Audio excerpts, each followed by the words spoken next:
What's up, you guys? Welcome back to my channel and welcome back to the final and 5th day of Blue Blood Week. Yeah! We made it. We're here. It is the last day. This is the look that I created for this episode. Yes, we have turned the videos into episodes now because, you know, 5 days in a row. It has been very difficult but very fun for me and just pushed me creatively. So if you want to see the final look for Blue Blood Week or learn how to recreate this look, then keep watching this video and let's go.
that is it for the final video and final episode of Blue Blood Week. I hope you guys enjoyed it, and I hope you guys really love this look. It just really, like, I love it. You guys know I love all my looks, but I really like the eye look for this final look. Like, you can pair this up with a nude glossy lip, not a dramatic lip if you don't like it, but I think it looks great with Clap Back from Fenty Beauty.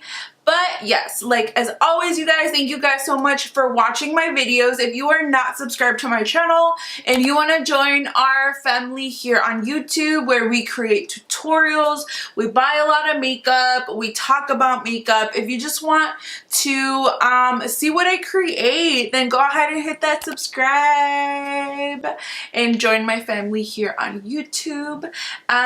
Yes, so I hope you guys like this final look for Blue Blood Week, and thank you guys so much for watching all of these videos. I truly appreciate it, and I hope you guys get your hands on this Blue Blood palette because it is truly amazing. I promise you. Alright, you guys, thank you guys so much for watching. Adios.